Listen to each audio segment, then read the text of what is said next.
Welcome back to the Zach Djellab channel, ladies and gentlemen. Of course, this is nothing but football. Joining me today is Henry Hill. Lovely little shirt. Ben as well. Nice little number 2. Just quickly, so this is Alderney, my beloved channel. I live with my family, spiritual home. They are Alderney football are recruiting right now. Basically, there's only 2,000 people that live there. It's only 3 miles by 1 mile. Wow.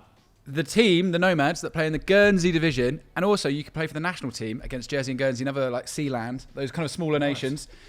They're recruiting players. So if you fancy life on a small island and want to just play football and represent the boys, you can play in an amazing pitch between two forts. They're recruiting right now, so DM me if you're interested. I would say as a Fulham fan, it looks quite Chelsea.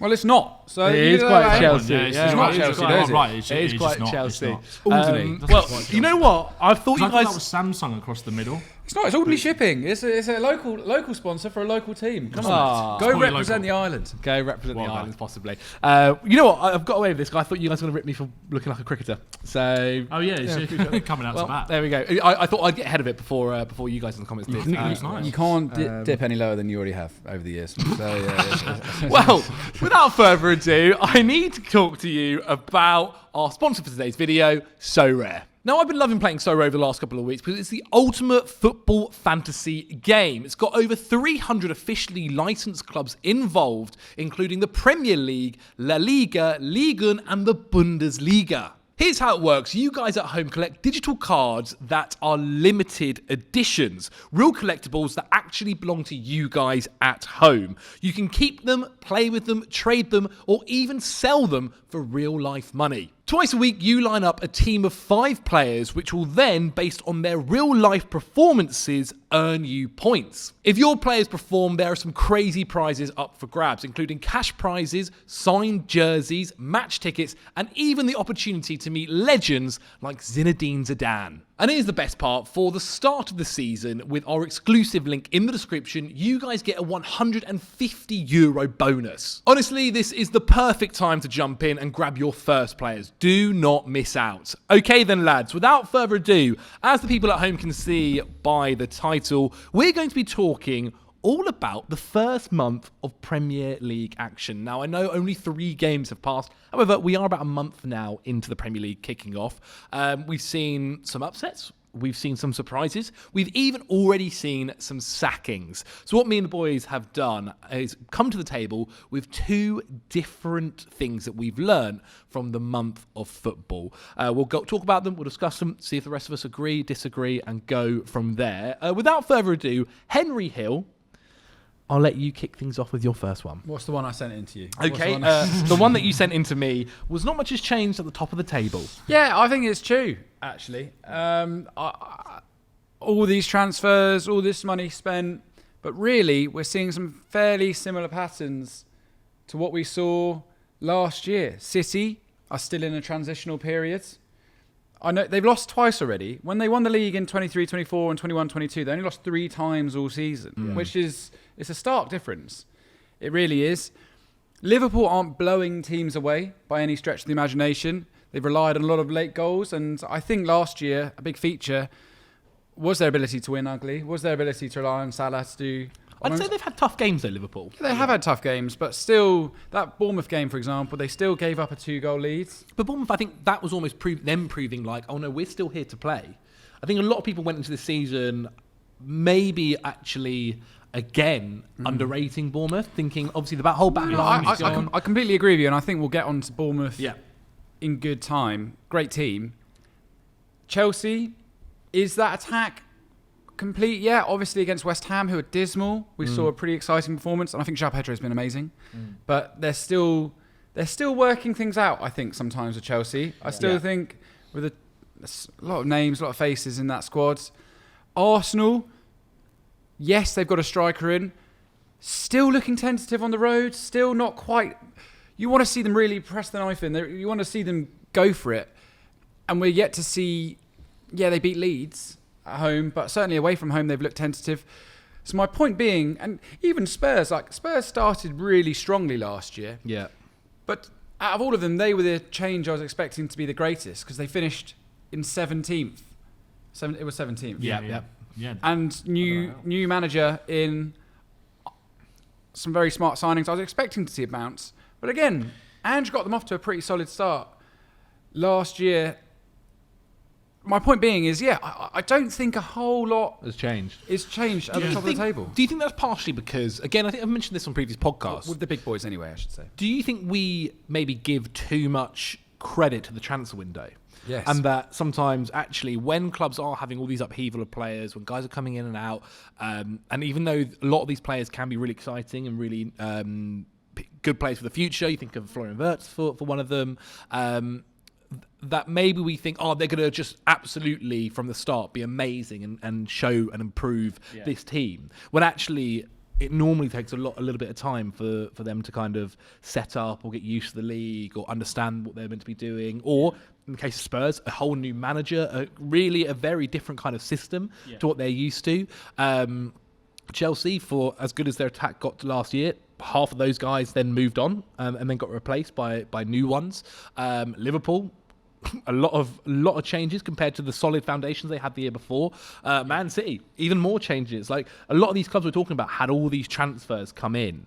And I think maybe sometimes we get sucked into the transfer vortex. And I always remember this. I mean, the best case of this is last season with Liverpool, right? Like they didn't make any transfers and they won the league. Like having that solid foundation is sometimes the better can lead to a better start to the season at least. Yeah, also like I think and again, some of these teams haven't done terribly bad. No, like where we are now in terms of like the noise around transfers and how much they are at the kind of forefront of the conversation every summer. Even that's kind of always been the case. Like, but it feels like with maybe social media kind of distorting maybe the expectations of certain players. There's kind of like everyone's wanting that kind of gotcha moment on like a big sign, and it happened with Caicedo, it's happened with Rice, it's happened with Wirtz as well now as well. Like people aren't maybe as patient. Gyökeres maybe to an extent as well. Like, yeah, but it is true. Like people are kind of maybe. There's always been that kind of like banter, I guess, but like naturally there is, because of the transfer fees that are being banded around now, like Wirtz for £115 million or whatever it was. Like there is enormous pressure and expectation on these guys to come in and hit the ground running straight away, whereas that's not always the case. And I think it is that little bit of continuity that's getting the teams like Liverpool over the line from last year. It's the players that are already there. I know Ekitike's come and had a good impact, to be fair, obviously. I think Henry's right. Like with Liverpool, for example, people do forget there was a period, I remember around like November, sort of leading up to Christmas last year, where I feel like they were getting over the line late in games. Remember there was a game where they played Brighton at home and they got battered by Brighton in that first half. 1-0 down, they turned things around in the second half. Salah, brilliant counter-attack goal. I can't remember who scored the other one, but it was like they were a little bit maybe fortunate to come away with it. And it was kind of, at the time everyone was going, it was the kind of sign of champions, like you win when you're not playing well, you learn how to kind of win ugly. I'd kind of say they're doing that now. Well, exactly, that's my point. Liverpool have won all three games pretty much by winning it ugly. Not so much against Arsenal, because I think on the balance of play on the second half, I think that was things starting to come together a little bit more, and they deserved to win that game, I think, just on the balance of it. I don't think Arsenal definitely didn't do enough to deserve to win the game. I'm not saying Liverpool were amazing, but I think they've kind of gotten through on that. Kind of what they were doing last season a little bit. And don't get me wrong, like Liverpool at points last season were absolutely amazing and really difficult to stop. And Liverpool, maybe after the international break, they've got Burnley away in a couple of days' time. Maybe that's the game where they put their foot potentially down. Put their foot down and maybe batter someone, and kind of it all kind of kicks off maybe from there, and you start to see things being a little bit more fluid potentially. But yeah, I think Henry's right. Like I think City, they're already kind of massively but off the pace in terms of Liverpool. That's 6 points to make up over the first two games. If you were 6 points behind in April, then you're thinking we've got a lot of work to do here. And I know there's a lot of time to go in the season, but Liverpool are setting that pace. They're 3 from 3, and not much has massively changed. And we're still criticising the same things about Arsenal as maybe we were last season as well. And yeah, you're right about Chelsea, Spurs as well. Like I think, speaking as a Spurs fan, I think that Bournemouth game we were dreadful. Bournemouth did a number on us. They were fantastic in that game, but I still think you can kind of maybe put that down more to teething problems, new manager, kind of maybe not having kind of creative number 10 in there to help us get out of Bournemouth's press, all those kind of things that hopefully will come together a little bit more. But you're still seeing little kind of like chinks in the armour, I guess, like little kind of kinks to kind of iron out. So yeah, I think you're right. Not much has changed with the big boys, really. Okay, well, let us know what you guys think in the comments below. Again, we're 3 games into the season, so we'll see what happens in the next 3 games for the international break. Well, at least there's some Champions League games in there as well. I don't mind jumping in there just because it's a nice way to move on to them. My first one is, I feel like teams don't fear Man City anymore. I think we've already seen at the start of this season a loss to Brighton, a loss to Tottenham Hotspur. Obviously, they beat Wolves quite comfortably on the first game of the season. And this isn't a Manchester City side now, which were flying under Pep Guardiola, who had just added maybe Erling Haaland to the side when Kevin De Bruyne was still like able to play. Phil Foden was kind of coming into a nice role at City. I think Bernardo Silva was an unbelievable player in that season when Haaland first joined. The defence was like Ruben Diaz was unbelievably good with John Stones. Akanji was amazing. I think that might have even been the season as well where Rico Lewis kind of first debuted and looked really, really promising. Yeah. Edison was at the peak of his powers. Rodri was absolutely bossing it in midfield.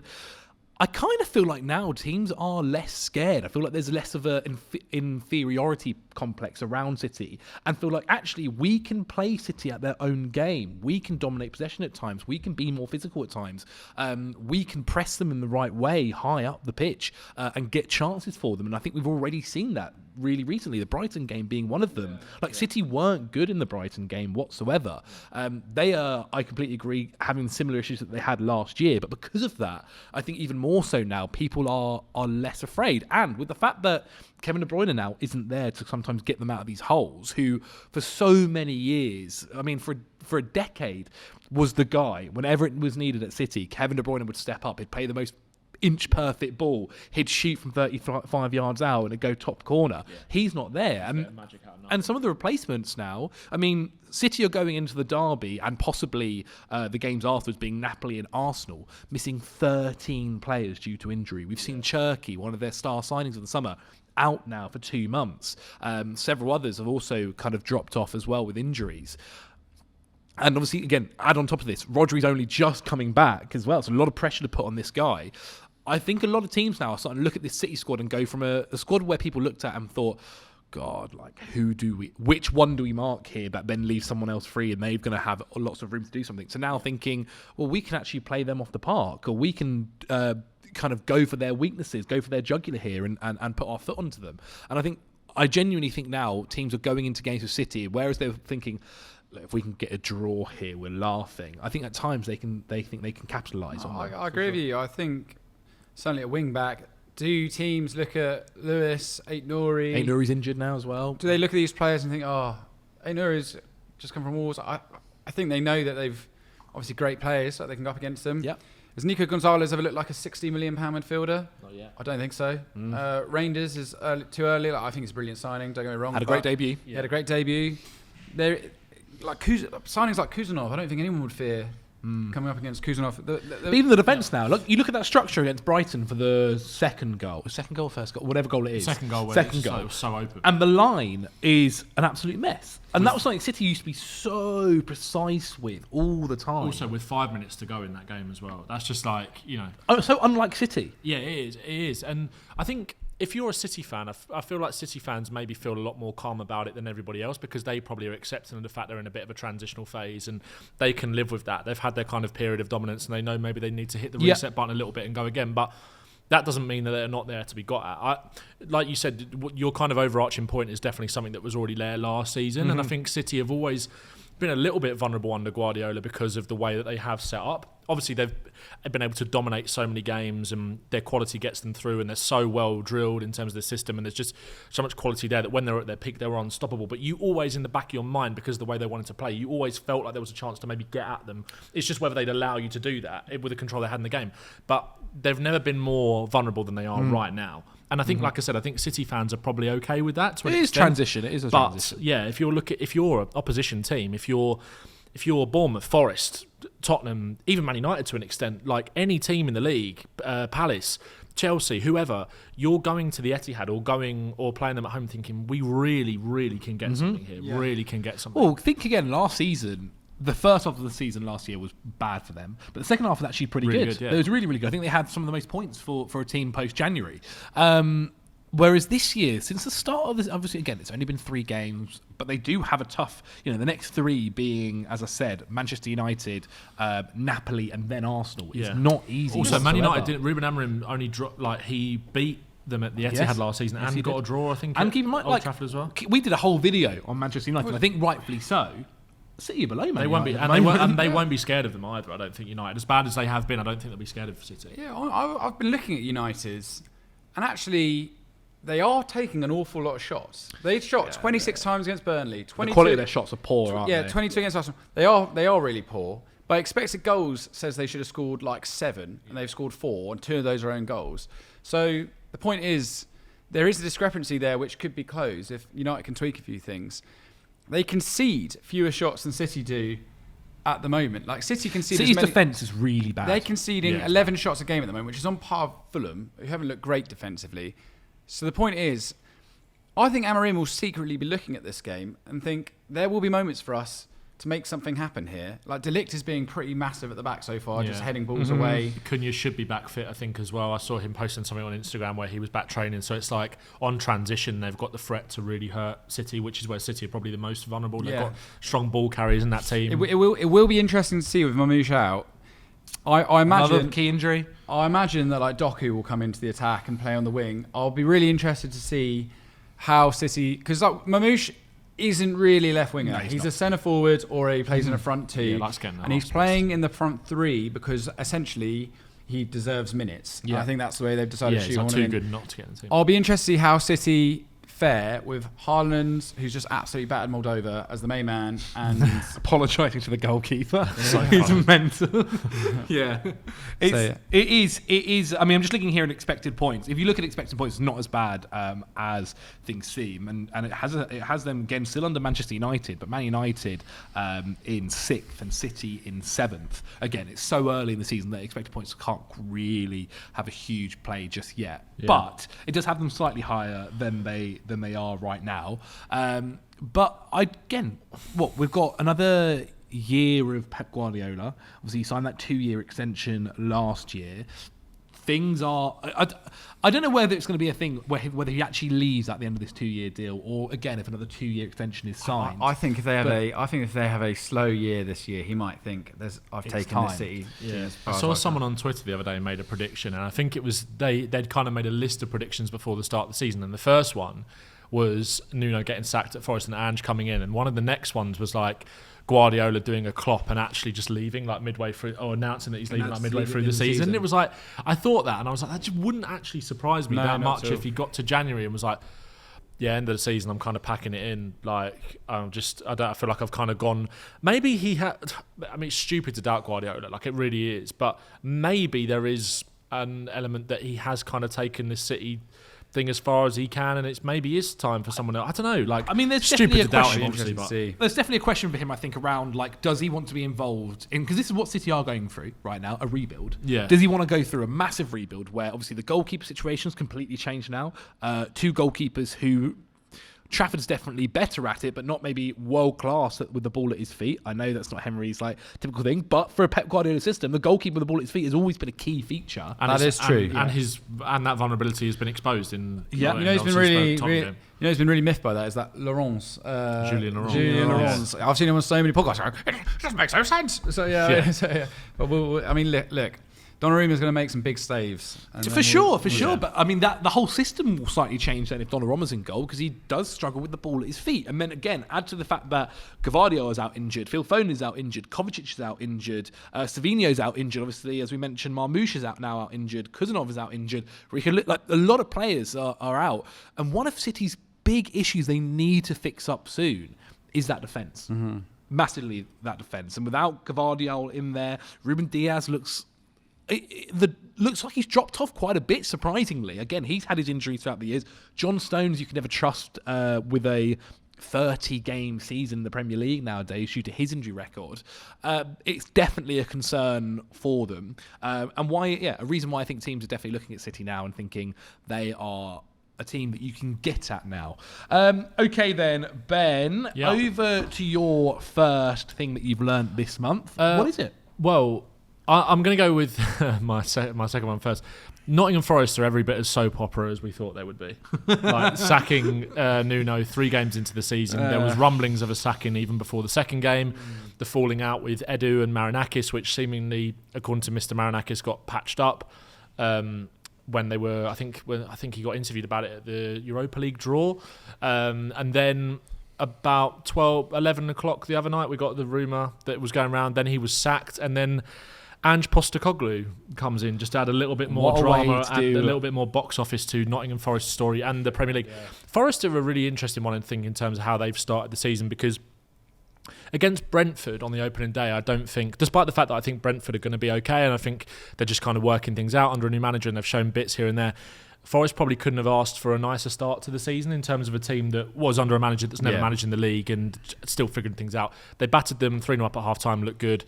Like, Elliot Anderson has been superb so far this season. How good did he look for England, by the way? Yeah, amazing. There's a chance he might start. I think it's got to be him or Wharton next to Rice. If Wharton's not fit, I personally prefer Adam Wharton. Maybe that is an aesthetics bias thing. Maybe that just is, but if either of them are starting next to Rice at the World Cup next year, I'm not where we had options, no options. Because also that's been the missing piece for England for so long, I think. So there's been kind of like positives here and there. I also think there has been a bit of, like the Palace game, for example, I think they probably should have won that game. Mm-hmm. Like they had chances on the break towards the end of the game, some of the new signings coming on, and Doy got that brilliant assist where he played it through to, was it Hudson-Odoi? I think he scored that goal. I can't remember who scored the goal for Forest in that game, but really good assist. They had chances towards the end of the game. They've obviously had a very kind of turbulent blockbuster transfer window with what happened with Gibbs White, but also like so many names through the door. Botafogo. And then the West Ham game happened, and it was just like they look poor against West Ham. Yeah, it's kind of like if the bubble wasn't starting to burst anyway, and there wasn't kind of this cloud around them, it definitely started to piss it down then. And it was like they got battered by a team who'd been terrible. They pulled the trigger during the international break, and now they've brought in Ange, which is for a lot of people a confusing appointment. Yeah, but I mean, I actually think he could do quite well with that squad. I agree with you. And also, I was looking at Forest's numbers earlier. They have so much more possession this season. There's been I think they are. I might be wrong on this, but I'm pretty sure I saw a graph the other day that they had the lowest PPDA so far in the league, which is pass preventive action, which essentially says they're one of the most aggressive pressing teams in the league as well. I might be wrong on that, but I'm pretty sure they were. They are. Well, Brighton are number 1 for that. Brighton, right, so it might be right up there. But Forest are up there, and they've got like 15% more possession this season, which shows they are trying to dominate teams. I mean, I know against West Ham and Brentford, that's not hugely unexpected. That also might be as well kind of one of the results of what we maybe spoke about towards the end of last season, where we thought that Nuno's Forest might start to get figured out a little bit. I'm not saying it hasn't worked. They've won a game, drawn a game, and he's gone now. It's kind of irrelevant, but teams maybe sitting off them a little bit more to allow them more possession because they know their biggest threats come on the break. Yeah. But maybe also the profile of the signings that have come through the door lean towards more of a possession-based kind of system, and also those were a lot of the signings that Nuno didn't necessarily want anyway. So maybe it was like this was going to happen kind of the whole time. And Ange is a possession-based manager. He wants to play out from the back. I think quite a lot of those signings that were brought through the door in the summer actually suit the way that he wants to play. I do worry a little bit about their ability to play out from the back with Milinkovic and Murillo. I think Murillo's good. Murillo's fine. But Milinkovic is probably the one for it as well. Not great. But Murillo, I think, as that Van de Ven kind of as the recovery one and being decent on the ball will be okay. I think Bakwa coming through the door from Strasbourg, that 1v1 kind of winger, I think is good. Hudson-Odoi, I think he'll really like, and Elliot Anderson, I mean, they're just good players without saying it. Anderson and Gibbs White, I think he's going to love, and he's got a 6 in Douglas Luiz who can help them kind of get through the lines, which I think is what he was missing a little bit at Spurs. Anderson can also do that. Midfield is maybe better than it was at Spurs slightly, I'd say. Probably. Yeah, with Elliot Anderson. Certainly on par, Douglas Luiz and... so I think it could work. It's just that... They're every bit as kind of box office as we thought they'd be. I think Ange and Anderson are going to be a real match made in heaven. The thing is, I think they all like Nuno anyway. The team are they're going to like Postecoglou.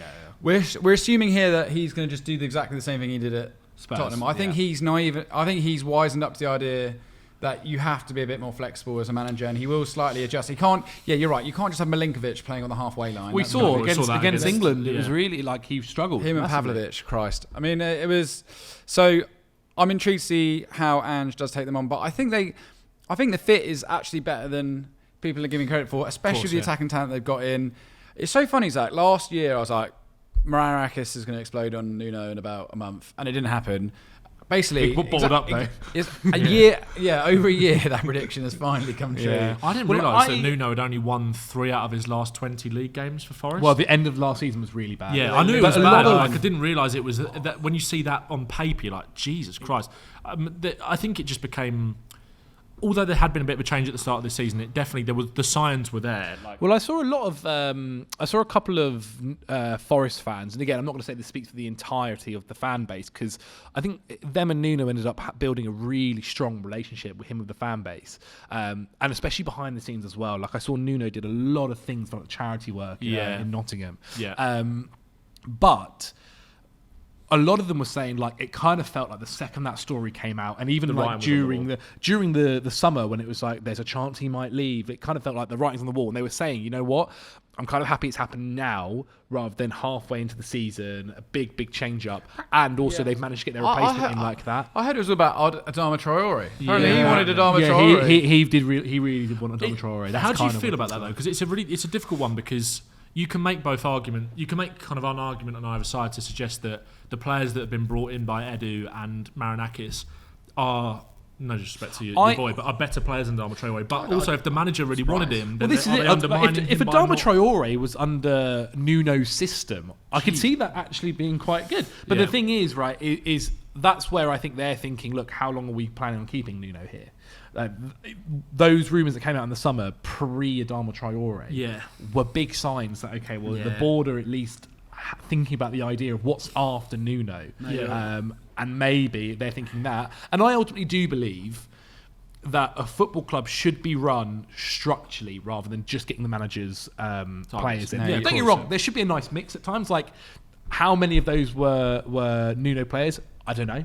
Maybe he does deserve at least one. Maybe he did deserve Adama Traore, and that's where they really fell out on. You're so right. Adama Traore is such a love him or hate him player because his skill set is so almost unique and can be. But it probably would fit Nuno's quite well. Dazzling and frustrating in equal measure. So, and that's why it's nice that he's found a good medium under Marco Silva. But then even you look at like Fulham targeting wingers, you think, okay, well, realistically, they are looking beyond that. So I completely agree with Forest if they're going, we're not pinning our hopes on someone that you particularly want to sign. Exactly. And also, there is an element of he's not as much as he's like upset with the board and Edu. They've still signed an awful lot of players, and if you're Marinakis, I think if you're going to speak out against Marinakis, I think you're kind of asking for it. Well, apparently that's where like that press conference was where things really didn't help him when he goes into the season saying like, we're a mess. Yeah, he said there's no smoke without fire and all that kind of stuff, didn't he? When the rumours had kind of come out.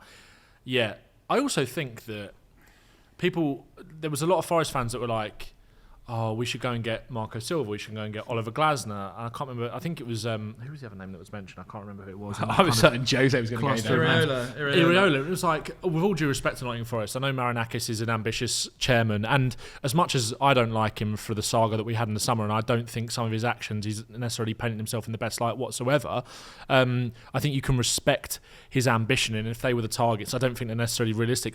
I also do think, though, that love or hate Postecoglou and respect or don't respect what he did at Spurs, ultimately he won something, and Forest do have the ambition to go on and win. They're playing in the Europa League as well. Yeah, Marinakis is a chairman that, like I said, as much as I think he's done some things in quite distasteful ways, he is ambitious and ruthless, and he has brought in a manager that he feels like can maybe win in that Europa League or I don't know, domestic cup. I think the fans are going to fall in love with Postecoglou quite quickly as well. I think a lot of them kind of, maybe Forest fans were a bit uncomfortable with it, and I think that maybe they'd kind of been a bit gaslit about the level of ambition that they could actually achieve.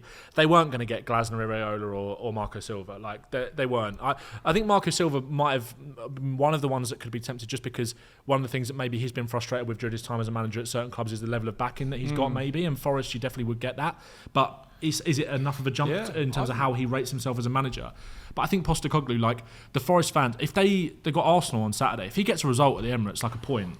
We could do. He got a result at the Emirates in his first game, his first one for Spurs. Like he could, or their first home game maybe, or they've got Europe next week. Europe, I don't know whether they're home or away, but they'll fall in love with him. Really. He's got that magic. He has got that magic. Like I love the.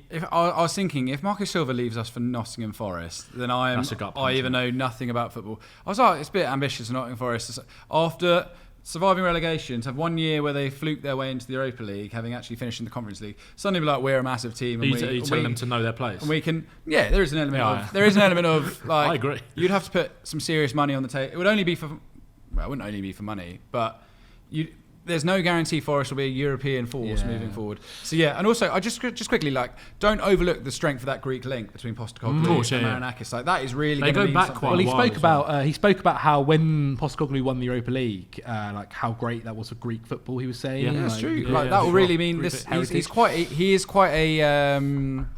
He thinks about these things quite a lot, Marinakis. He's a very sentimental guy, so that would mean a lot to him. Let's say as well, by the way, Nuno's come out of this well. Nuno's come out of this maybe at the highest stock he's possibly had since his time at Wolves. Because it really took a hit after Spurs massively. Yeah, which is a shame really, because it wasn't really his fault. No, there was a lot. He just was a bit of the fall guy. Like, he manager of the month. Didn't he end up being like the 13th choice or something like that? It was ridiculous. Yeah, we wanted Conte. We went through such a big list, and then eventually ended up at Conte. Yeah, but his stock's super high, and I think like for any club that doesn't mind playing a certain brand of football. And getting him the players that can suit that style. I think there's a great manager out there for that, but we will see. Do you think there's a ceiling with? Sorry, just to finish. Do you think there's a ceiling with Nuno though? I don't think he's not going to win you the Premier League, is he? But I do think Nuno can keep you up, and I do think Nuno can even, as we saw last year, like when given the right players and given the right players, especially to like fit the system he wants to do. He can give you like a great time. He can make it super difficult. There is an element with that style of football. We mentioned it multiple times last season that like, will they finish in the Champions League come May, especially in those last 2 or 3 months where people start to figure things out, or they start to get a little bit tired, or whatever it might be, or injuries start to hit you. That's where questions have to be laid. Yeah. But if you're a club who has a bit of disposable income in the transfer market and are willing to play a maybe more rugged style of football. Yeah. Because that's the one of the shames about football nowadays. Everyone wants to play like possession-based, passing football, dominate the ball, but it then also does allow for certain styles when done right, like a Nuno style last season. Absolutely. You look at how like kind of the sort of marginal gains are massively come back into the game in terms of the set pieces. Yeah. There's more long throws into the box now than there has been for a long time. Football kind of does go full circle a little bit, and you do see more direct play. Definitely. And even like partially like with goalkeepers at the moment, I do think clubs are starting to think less about like there was a period where every club was like, I want a ball playing goalkeeper, That's what you want, isn't it? That's what you're obsessed with. No. My shout was that I think Maresca wants that. Anyway, I think you are seeing people go full circle. Even at the moment, Pep Guardiola's going to this full circle of going like, let's just get in the best shot stoppers, as that is partially one of the most ideal things. I genuinely think that 4-4-2 will come back in. I think a two striker front line might eventually become a thing again. Do you listen to Owen talking about playing as a team? Yeah. When he was like playing as a one, he found it.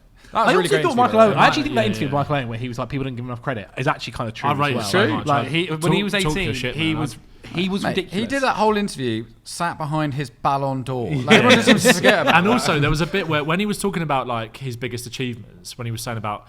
He pointed at the Ballon d'Or, was like, forget that. He was like, no one will ever win back-to-back Premier League Golden Boots 17 and 18. And I was like, the fact that you've just gone like, don't worry about the Ballon d'Or. No one's ever going to do that again. Didn't he win it? You're all right. He is right, but didn't he only score 18 as well? It wasn't like he was 20. I'm not saying like, again. He's so right. He's like, a striker will come in and score like 9 and they'll say he's the next Michael Owen. He goes, but I scored double that when I was a teenager. I was listening, they were talking about it on Stick to Football and I was listening on the way in earlier, and they were talking about the fact that Michael Owen doesn't get the credit he deserves because of the way that he ended his career, because he was like finished at Stoke and obviously he soured a few relationships, went to Man United and all that kind of stuff, and also like people didn't really like him because of his punditry, but he kind of got hung out to dry like a little bit of a lot of it.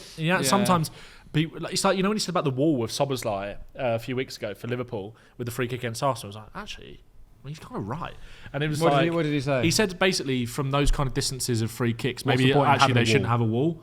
Because it kind of does more. It's an interesting point of view. I think this as well. I actually think in football, that is a good way to look at football. Like rather than consistently accepting the norm of you've got to put a wall. Like having an idea and doing almost something so drastically different is not a bad idea. At least a test or trial and sometimes get you those about marginal advantages. Like that's what can marginal gains. That can really have a huge impact. On that, one of my other, I didn't put it as one of my points in the end, but one of them was going to be about kind of being adaptable and the fact that I think there's even more proof in the first 3 games of the season as a continuation from last year. You either adapt in the Premier League or you get left behind. I think there's been certain managers that have kind of tweaked certain things and got results, and there's certain managers that are still kind of going on with the same old things and not really changing anything that are maybe suffering as a result of that. But I think it's too early to make kind of a proper statement on that yet. But I think that's kind of something that will definitely play out over the course of the season. Nice. Okay, well, we had a nice little tangent there about Michael Owen. Let us know all your opinions down in the comments below. Henry, on to your second one. Well, I think Ben hasn't even had his first. Have you had your first? Not you your have first. had your first. Sorry, yeah. My second one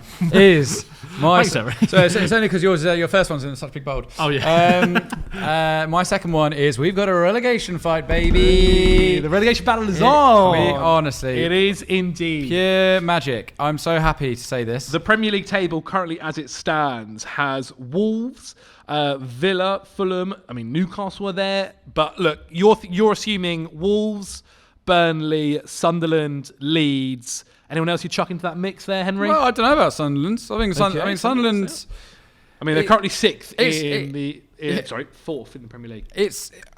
Bear in mind how long it They are took sixth, Southampton to get any points last year. The fact that Sunderland have got 6 points already, the fact that Burnley, 3 points, they're up and running. They're up and running. If you said to Burnley you'd have 3 points after 3 games, You're taking that. I think I'd go, yeah, absolutely. Especially with the games they've had. They've had Tottenham United away. Yeah, and then beat a relegation rival at home. They did, which was a remarkable result for them. Which shows, and they looked all right against United. You know, they looked as if they had a bit about them. They're unlucky. They're unlucky not to get a result of that game. They had a couple of moments. The penalty was Tottenham as well, stupid. Yeah. Penalty was so. What are you doing? Don't whilst he's going into the box. But yeah, sorry. Who had Wolves going down? It was one of you two.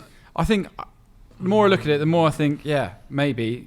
I wouldn't be surprised to see Nuno back at Wolves, actually. Push comes to shove by the end of the season. It's a weird one with that, because I think I was listening to, I think Tom Garrett was talking about this the other day on pitch side, because he was like, got a lot of Wolves fan mates, and he was kind of saying, he was saying that they all adore Nuno. Like, still, they kind of see Nuno as a god, despite how it ended. But the issue with Wolves at the moment isn't actually the manager, that they all like Pereira as well. So I think if Pereira went on a bad string of results, a bad run, then I think if he got sacked, then I think they would definitely have Nuno back. Strand Larsen as well wasn't playing due to I think it was slight injury / also transfer speculation. Yeah, and also when he came back in that cup game against West Ham, he scored 2 goals. So I think he's almost too good of a striker for them to go down slightly. This thing, it's so hard to say with this season because, like I said, Burnley are playing solid. Leeds picked up 4. Leeds have got 4 points. Leeds have been already, alright, and they've actually surprised a lot of people with how they've come out. And what do you make of Brentford, man? I think they're going down. Dango Ouattara has had a hell of a start. Ouattara's good, but is that enough?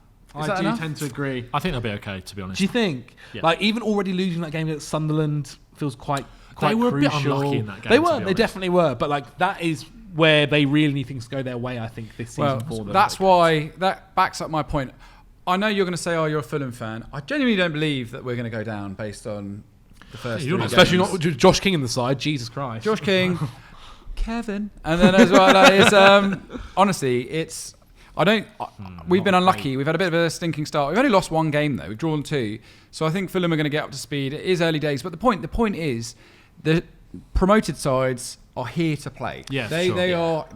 Sunderland, we went through their business last week, so I won't go through it again. But they've got a seriously good team. They've got a good team if Regis Labrie can string it together. The striker, his name's escaping me right now. Isidore Brobby. Isidore. Looks really good. Yeah. It starts seeing, and then they've only added I'm interested to see how Robbie works this season. This is the thing, kind of you sort of touched it a little bit with Isidore, is the fact that actually some of the players that have carried them through to the results are actually players that were already there. Yeah, was it the first Ballard when they won against West Ham? Stepped up really well. All 3 goal scorers were Championship players last season. Isidore scoring the winner against Brentford. Did he score the winner? Well, he scored one of the goals in that game. Against Brentford, he scored the winner. Championship. Again, he was a championship player for them last season. So it's players that were kind of already there that still have an impact, which is really good. And then you can sprinkle new signs on top. Xhaka cross, Isidore header. Like that is new. That's new Sunderland right there. Keepers looked Premier really League. good as well, I thought. Roofs has been a really smart signing. I love those kind of signings, sort of out of nowhere, from NEC in the Netherlands. So yeah, let's see how we go this year. My dream is that the final day of the week, final day of the season, is we have a match of the day where they're bouncing around like 8 different, like 2004, 2005. Yeah, we're like, let's go to, we're now going to the Great Escape, the Stadium of Light. It's just I want that so bad for the final game of the season, and I want it to go to, who do I want to go down? Brentford. He said Brentford. I don't want anyone to go down. When was the last time? Like, I know obviously there's been this kind of. The last 2 seasons, all 3 of the teams that came up went down. Yeah, but when was the last time that we actually had any relegation jeopardy on the final game of the season as well? Was there not a little bit last season? Don't think so. Maybe not. Well, it was all done, wasn't it? Well, yeah, not for a couple of seasons anyway. Definitely not for a couple of seasons. But it could be. I can't remember Everton being involved in one. It could be this year. There was one when David Moyes took over. Not Everton, sorry. David Moyes took over. They were in last season, but he took over and absolutely cleared them of them. Frank Lampard. Frank Lampard kept Everton up. I see you looking at Aston Villa there. Who are the going down? I was going to say. They won't. But I was going to say, who do you think are the highest pedigree team in the Premier League that could go West down Ham. or could get dragged into it? West Ham. Like, what I will say is they looked much better in this 4 at the back system. Yeah, that was a weird game. And I'm interested to see how that continues for them. But I still think West Ham are. Yeah, but you say that you think Wolves are too good to go down because they've got Strand Larson. Yeah, they've got Bowen. In the same breath, they've got Bowen and they've got Paqueta. They've got some elite, like Juve look pretty solid. Fernandes made a big impact. In theory, they've got more than enough quality to stay up. Now, their defence is worse. Their defence is worse. I say this obviously, like West Ham have got a win under their belt. Wolves don't. I think Wolves are in trouble. But I do think Wolves' defence is slightly better than West Ham's. I mean, West Ham re-signing Fabianski must say it says volumes about how they feel about Hermanson. I thought Wolves looked dreadful at the back against Everton. Everton carved through them. Don't get me wrong, Everton are worth it. Everton look like my hot take of Everton getting European football this year. It's not bad. It's coming up trumps. I think Everton are definitely worth some kind of airtime in this as well because of how they started the season. Do you know about the funny thing about Everton is they really don't take many shots at all. No. And Jai scored 2 from 3 shots. It's basically they've just got a few guys playing out of their skin at the moment. Yeah, Grealish and Djellab. They also concede a ton of shots. It's not as squeaky clean at Everton as people like to give credit. But they were actually quite lucky. But this is where I do say, and again, like you can put this same brush on under every team. But Everton to look this good so quickly with all these new additions up top is really impressive. Like I can only see it necessarily. But they are quality players, though. They are. But Jack Grealish has just spent 6 months to a year doing fuck all. Yeah, but new environment, fresh. Killen Dewsbury Hall he's a 30-year-old player. For sure. But this is a completely different way of playing at Everton and the whole system. Yeah, they've been training week in, week out amongst 2 of the best squads in European football. I still think you can be slightly surprised at how well they've adapted to life at Everton. Yeah, but they are the 2 best players in that squad. Yeah, definitely, for sure. And maybe in Jaya. Well, no, in Jaya, I'd put in Jaya. I think Grealish is a better player. Almost the entire base of their team is exactly the same as well. Like it's not as if they've added any defensive. But this is what I'm saying. It's a good thing that it's. They've got the defensive structure they've always had. That's been very, very impressive. All right, the more I think about what you say, I think it's crazy. What do you mean? It's crazy to say that it's impressive how quickly they've adapted.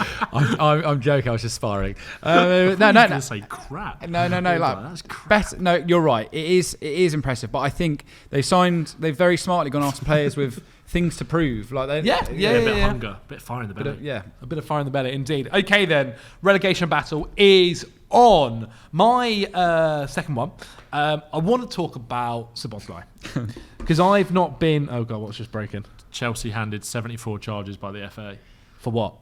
We'll find out after this episode. Okay, Jesus, that is interesting. Very naughty boys. Well, we'll find out what that means in a bit. If you do a little bit of research on that, whilst I say my second point, I was going to say that Szoboszlai, it turns out to be a right back for him. All right, quickly, what are they saying? I can't believe Chelsea what hit I'm with seeing. 74 charges related to the alleged breaches of agent regulations by the FA. Charges relate to a period between 2009 and 2022 when Roman Abramovich owned the club. Okay. So are Chelsea This is expecting to just kind of get off of something- this because Todd Bowley, like, Yeah, they dobbed themselves in it? I mean, I don't know. Oh, well- what are they saying they're resulting? It I says think you're going to get Chelsea- Live breaking. Yeah. Says they're expected to be stripped of their Club Premier World League Cup title in badge. 2016-17 and the League Cup in 2015. So Tottenham Hotspur in the money. Oh dear. Okay, nothing about transfer bans or just a fine, is it? At the Well, moment? you've got until 19th of September to respond, so I'd imagine that. Well. We'll see what happens gosh. there. Anyway, back to what I was chatting about. Nothing's gonna happen. Szoboszlai's really good. Szoboszlai's really good. I've definitely on videos before during his time as a Liverpool player criticised Szoboszlai for maybe not quite reaching the level that was slightly expected of him. Like, this is one of the Bundesliga's at the time most impressive attacking players. I think that was more so the thing, was when he first joined Liverpool, I questioned exactly where he would feature. Would he be on that right wing where Salah was playing? That felt unlikely. Would he play almost like an attacking mid role? And he actually last season was a bit more deeper than that. He's ended up becoming a really, really impressive runner for Liverpool. But we weren't seeing the numbers that we saw at Leipzig for him, where he was obviously incredible for goals and assists. Yeah. This year, again, there's always going to be questions around how he is exactly fitted into this side with all the additions that have come in, Wirtz joining, Isak now there, Ekatike, he can be shoved out to the left, whatever it might be. Where would Szoboszlai feature? And at the moment, with the injury to Frimpong, he's gone in at right back and looked absolutely ridiculous. He's not going to want to stay at right back, though. I do agree. He's doing a job, but I think at some point, if Wirtz doesn't improve, I think I said this in a previous week, if Wirtz doesn't improve, he will have a strong case to say, I don't know why I'm not playing there. Like, I don't know why he's become this weird rotation. This is the captain of Hungary. Like, he single-handedly got Hungary into a few international tournaments. Yeah. Some of the things that he can do on the pitch, as we saw with that free kick, are stunning. I think the way he moves, he's elegant, he's tall, he's strong, he workhorse. Szoboszlai is the complete package, and I just think because he hasn't put the goals and assists in that we were perhaps expecting, people have underrated him a bit because they were expecting that. When really, if you look at a lot of the way that Liverpool midfielders have operated over the past few years, it's more about doing the things to benefit the team. Well, he'll become a bit look more... how functional that midfield was under Klopp, for example, like for so long, and then he kind of revamped it with... I think you're right. Like, I do think the expectation that we had of the sort of player that Szoboszlai was going to be when you see his highlights reel from the Bundesliga is actually not what we're seeing in the Premier League, and that's credit to Slot for the way that he's kind of used him. I remember when we did the Team of the Season prediction video a few weeks ago, like a month or so ago, when we were talking about McAllister, I remember saying that a lot of Liverpool fans in pre-season were like, watch out for Szoboszlai. Like, they were like, this guy, in terms of I think he was probably a little bit underrated last season anyway, but the energy that he brings in that midfield, it's also a squad game. Like, McAllister hasn't started the season at all because I think was his wife pregnant? Maybe? I think something like had a baby. Yeah. And then they're saying that maybe he's not going to be back fit for this weekend or something because he hasn't had the rhythm, hasn't had the games. I don't know if he went away with Argentina or not. So there's going to be opportunities for these players to play. Liverpool are going to be in the Champions League as well. I think with the signings they've brought in, they're going to be more kind of wary about that squad depth. So there'll be opportunities for all of them. He's arguably their most utility player. Now that Swiss he can, Army now knife, that he mate. can Absolute go, Swiss Army knife. hungry knife. Now that he can go at right back, he can go at right wing. He can play in midfield in an attacking or a slightly deeper role. Like, they've never. I think they might have played him on the left once or twice. You could for you could maybe see Wirtz go over to the left hand side in certain games and operate in that pocket. Kirkes going around. Szoboszlai plays. I feel like I mean, again, it'll be interesting once like McAllister's back. But it kind of feels like at the moment, with the form that he's in, he's going to have to be in that squad at the moment, whatever happens. Yeah. But look, I'm super excited for the next month to see how they fit. What their almost ideal 11 is. I know there's plenty of minutes to go around for sure. And how everyone is put into that squad or played in that squad, whether maybe a Gravenberch is dropped to fit in a McAllister and a Szoboszlai, or it's one of those other two that get dropped for it. Yeah. But yeah, I think, look, these last couple of games, he's shown he is an exceptional player. And he showed that last season as well. But especially at right back, I think no one expected him to do what he's been doing at right back to the level he's been doing it at. And I even wonder if Slot, like for Frimpong, if he's got to think, because Frimpong didn't look amazing. when he It's played. been Like, okay, he yeah. only played 2 games, but he didn't look very, very good. I did say this when Frimpong came in. I was like, I think he'll be used as more of a squad kind of weapon, like rather than things. I think certain games really suit him. Maybe certain games don't suit him. For a team like Liverpool, he doesn't actually arrive with a price tag that says I'm going to be playing. Yeah, it was only like 30 odd million, wasn't it? Yeah, that is true. Big, but I think it's because Frimpong again a little bit like Frimpong's had this really big reputation over the last few years. So I think we're maybe expecting him to come in the same realm. It's a bit over the top, but like where he kind of came with Wirtz, you're kind of maybe thinking them because they were both key parts of the Bayern Leverkusen team that won the league. I'm not saying Frimpong's anywhere near that level, but I think there was almost a similar level of expectation on the impact they would have on the team. Maybe I don't know if that's fair. And again, I think sometimes with him in particular, he isn't a right back. Really, no, he's not a classic right back, and maybe that's where they dovetail it depending on what game, who they're up against. Maybe it will be like Szoboszlai. Becoming a right back is not going to benefit his career in any way, shape or form. Exactly. So, did you hear the comments that Tuchel made about Trent Alexander-Arnold? No. And he was kind of talking about the defensive side of the game and all this kind of stuff. There was a few they were talking about on Stick to Football this morning. Like, I didn't realise some of the sort of digs that Slot kind of made at Trent before he went to Real Madrid towards the end of last season about his defensive awareness and all this kind of stuff about what Xabi Alonso's kind of got to work on. And maybe it shows that maybe he does really value that. Obviously, any manager's going to want his right back to defend well, but maybe the more conservative approach with someone like Szoboszlai and the team that does want to really do that. I mean, Szoboszlai is a midfielder, of course. It's another square peg in a round hole, but it maybe does show you that there are more minutes to be shared with Bradley, Szoboszlai and Frimpong than we think, rather than Frimpong just coming into the team and him being the guy. On that, something I've learned, I know it's not quite related, but I think Trent is seriously in trouble of missing out on this England team. I think, and that's partly because a fit Reece James is reminding everyone just how good he really is. And against Serbia, I thought Reece James was brilliant. He's obviously a leader. Yeah. Trent's been in and out of this Real Madrid team, and with who's the backup right backs? If like Livramento's possibly playing there, and he's a left back option, Livramento as well, isn't he? I think Trent has a job on his hands, proving to everyone that he's as good as he thinks he is. 100%, and also you've maybe got, when he does get back fit, you've potentially got Ben White to come back in under Thomas Tuchel as well. Like, I don't know whether that will happen. Apparently they spoke, didn't they? And not yet. But like from a approach where like maybe James, Livramento and Spence, Livramento and Spence both played on the played on the left. Spence when he came on played on the right. But those are players that can kind of play on both sides, and they're all kind of slightly similar profiles. Maybe if they do want more of a conservative, but Konsa can play there as well, like a right back. Ben White doesn't want to play for England, just don't pick him. No, I agree with that. Honestly, but I agree with you. But I'm talking about from a point of view of like building a squad for a tournament. If Ben White gets back in the Arsenal team.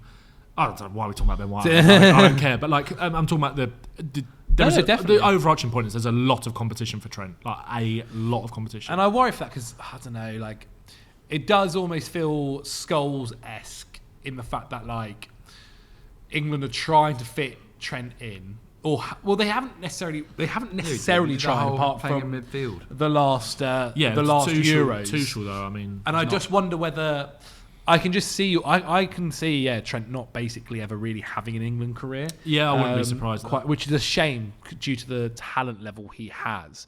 But I think that's one of the things that England need to do right in this. Again, we're kind of going a bit off tangent, but one of the things that England need to do right this summer is get their squad selection correct, because several players are coming up. This is also just there's no surprise England player that comes out as well and has an amazing season that needs to get called up. Yeah. But we're already going to go into this summer with question marks over whether it'll be Palmer. Noni Madueke looks amazing every time he plays for England, and then there's Saka there pretty good as for well. Arsenal as well, you know. He has. Rodgers. Rogers as well looked a fantastic little flick for that assist. Yeah, much more like then they've got himself fit Bellingham back in there as well, and then there's the idea of like.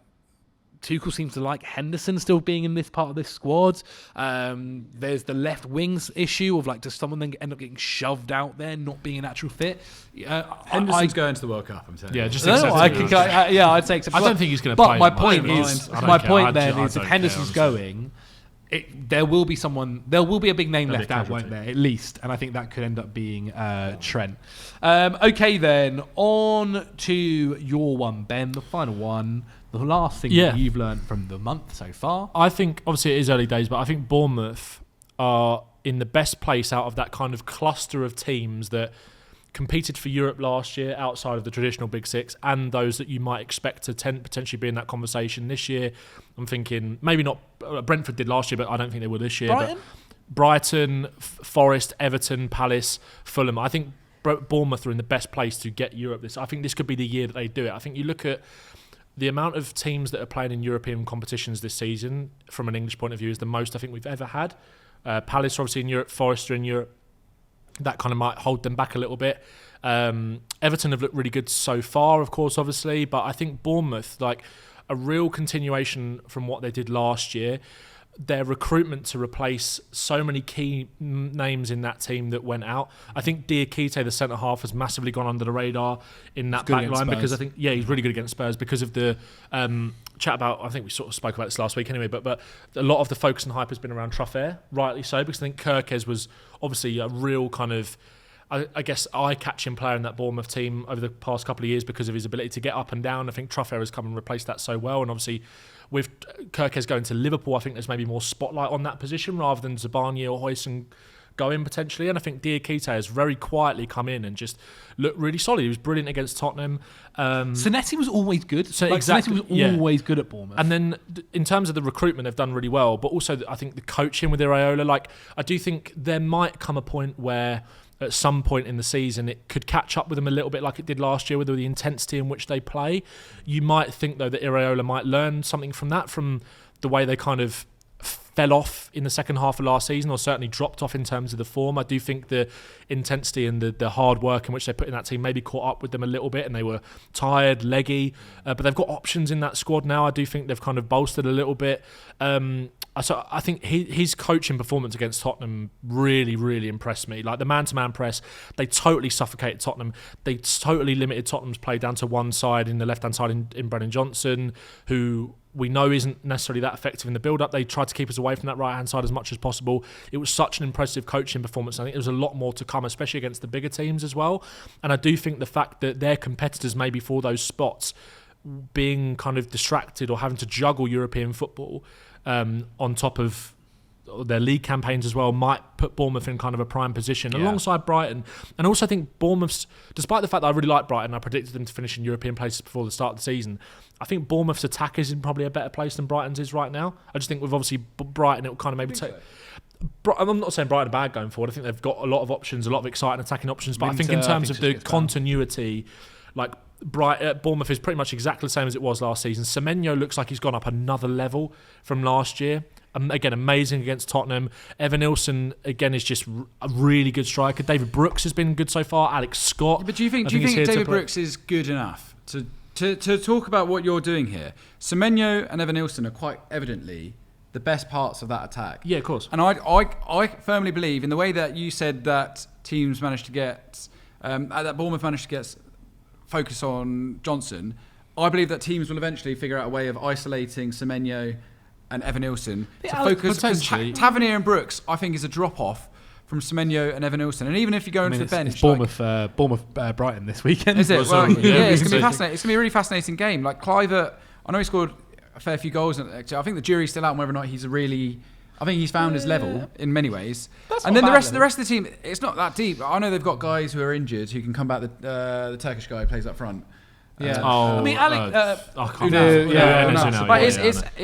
Well, they brought in Junior Krupa, didn't they? I think they're a bit short. I actually think they're a bit short for a whole season of effectiveness. Like if an injury to Semenyo would be absolutely devastating. Oh, definitely. Yeah, that would be obviously. I think the one thing you can't touch on injury to Matoma would be devastating. Yeah, for Brighton as Brighton well. probably have got more depth. That is a fact. Like obviously they've brought in Adley obviously this season as well. Yeah. Bournemouth. They've still got players like Christie who aren't necessarily starting for them at the moment. Who you're going to get. Scott is still. I still think Alex there's a player Scott was in Scott. Like I really do. Just obviously he's had so many fitness issues since he joined. I'm kind of using the Spurs game as my point of reference here because that was the last game, and obviously Spurs and my team. You're kind of watching them what they do in terms of how they nullify you.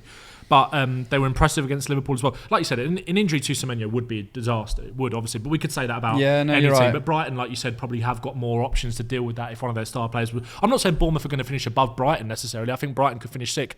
But I think Bournemouth could get Conference League football. I think in comparison to those other teams who have to juggle European football as well, I just think Bournemouth maybe are in the best place to grab that spot this season. I feel really good about them. I think there are certain blind spots in Iraola's management style that he's got to work out, maybe. And I do think that intensity, like I said, might catch up with them over the course of the season. I think that's what happened last year. But if they can figure that out, I think they're in a really good place. I think they're fantastic. Just a quick shout out to Tyler Adams. I'm really pleased for him because he's had so many bad injuries for years, and actually he's been pretty elite. Also, David Brooks, like what David Brooks has gone through in his career, you're right. and his like to get to this point, it's just like he's a really, really decent player. So yeah, Bournemouth are up the cherries. Okay Confident. then. Well, we'll see what happens this weekend when Bournemouth face Brighton. Boys, thank you so much for joining me as always. Thank you guys at home for watching as always. I really do appreciate it. Henry Hill, if the lovely people at home would like to check you out, where can they go? That's just 1 hour, Zach. What's happened to you? We got some TikTok to film, my friend. That was efficient. I was going to say, nice short one this week. We did 2 hours last week, so I thought I'd give you guys basically a little break. It's very kind. Go to Joe, check out the Banker, the new thing that comes out on Friday as well, Friday evening. All the top tips you need to know ahead of the weekend's actions. And also check out the Football Behind Bars Flamengo. I joined Flamengo for the Club World Cup game against Chelsea. It was a whole lot of fun, and you can find out where to watch a game with them too. Benjamin, where can people at home check you out? TikTok, YouTube, Daring and Doing podcast, FC Bottle Job podcast. And go and check out the Overlap as well if you want to. Leave some nice comments on there. That'd be good. Raging Arsenal fans up and down the country. That's what we do, innit? Jokeres playing in jeans. Yeah. Said that. But yeah. YouTube, TikTok mainly. Go and check me out over there. Lovely. Guys, thank you so much for watching. Subscribe to the channel, and I'll see you guys next week. Bash.